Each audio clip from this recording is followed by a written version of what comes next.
Sometimes, a cryptid will be so outlandish that it's absolutely hilarious. Sometimes, even better, it will be linked to other cryptids that are outrageously hilarious, such as the fish fox. The fish fox is a water-bound hunting fox, selectively bred to have waterproof fur.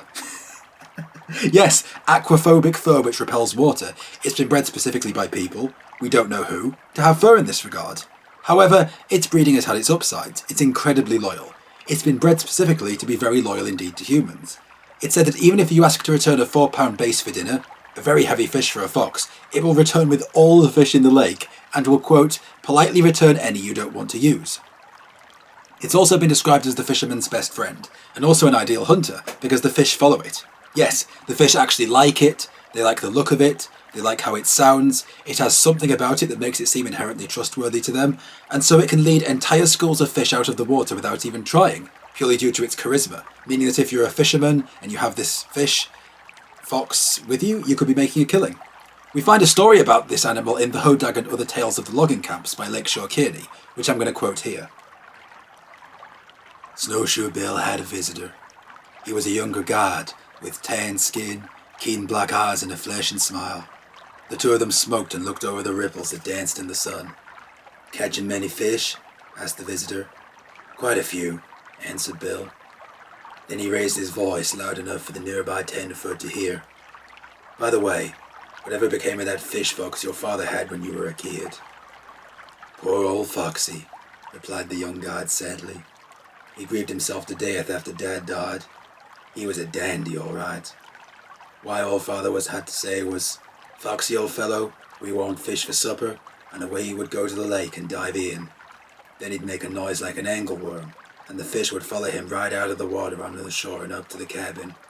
All Dad had to do was take a club and kill as many as he wanted, and tell Foxy to take the rest back to the lake. Some fish we had then. The young fellow took a sidelong glance at the open-mouthed listener, then winked to Snowshoe Bill and said lazily, "Oh hum, those were the happy days." So this story is fascinating, because we find one of the reasons the fish fox can attract fish is its sonar-like sound. It makes a sound like a worm, we're not sure how it does it, and this sound can travel through water, thus luring the fish in. We also find a slight wink and nudge at the end of the story that implies it might not be legitimate. However, it's fascinating, and we also do find some legitimacy in it, in the sense that it's also linked to other cryptids. It's linked to the fish hound of Wisconsin, which we find a description of in the Hodag and Other Logging Tales too, which I'm going to read out here. In Siberia, Wisconsin, away from the beaten paths, on the edge of one of the most wonderful lakes, was a beautiful little cabin with a ginseng garden adjoining it.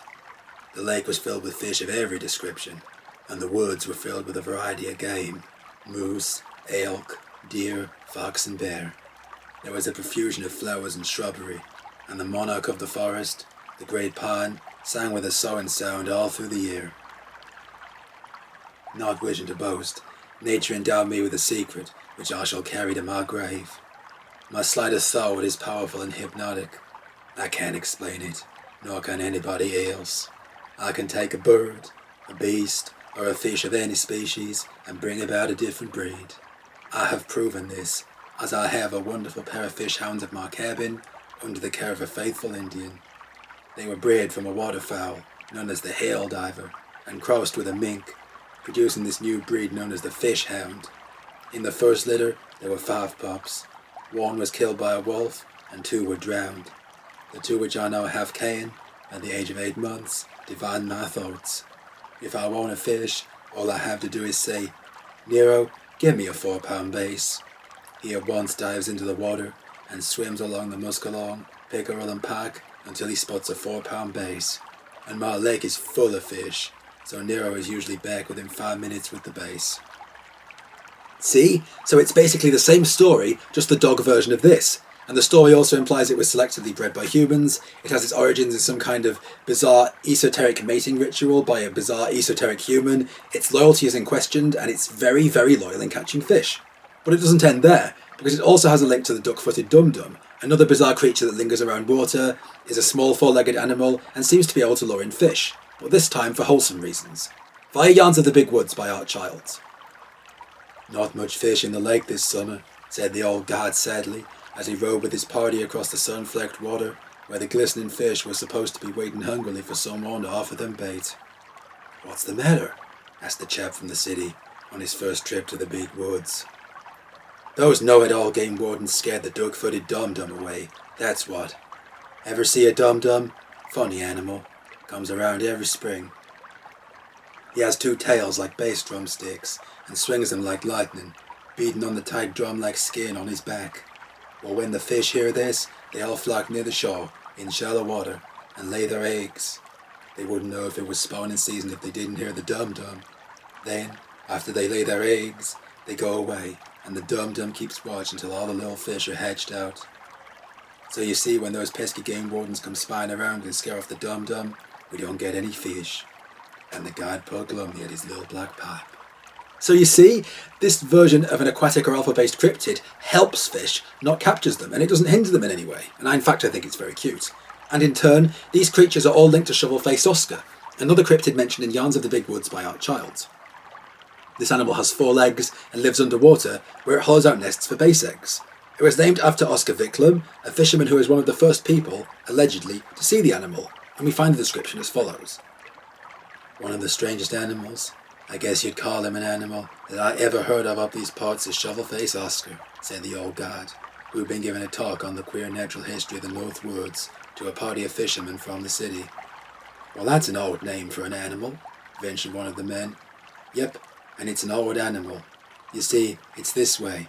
As you probably know, lace are very peculiar fish, and when they lay their eggs, they do so in a hollowed-out place on the sandy bottoms, in the shallow waters of an inland lake.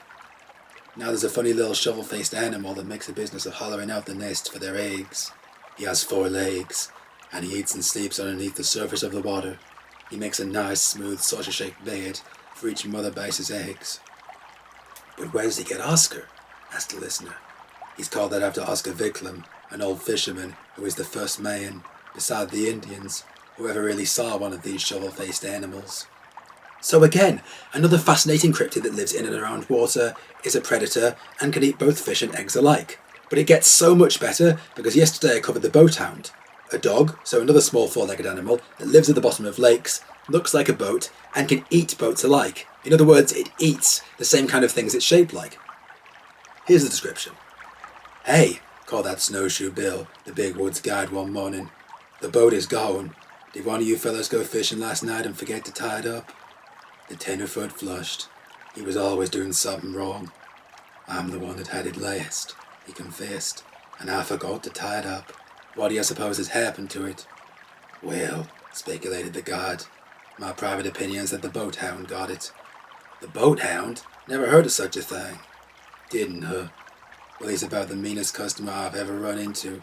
He sneaks along in the dark, looking for boats that careless folks forget to tie, and when he finds one, he swallows it right down. He has a great long body shaped like a boat, with big frog-like feet and 4 ears. With the front two, he can hear everything in front of him, and with the back two, he hears everything behind him. He has a big mouth, like an alligator's." "Where does this queer creature keep himself during the day?" the tenderfoot inquired with a little grin. "He sleeps on the bottom of the lake in the daytime, but at night he's wide awake all right, looking for boats. Just you remember about him next time you take a boat out, young man." So the rabbit hole of aquatic lumberjack cryptids is absolutely fascinating.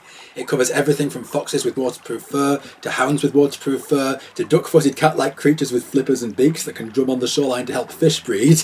And finally, because of course it does, it covers boat-sized, boat-shaped dogs that can live at the bottom of rivers, are nocturnal, come out at night and swallow up people's boats,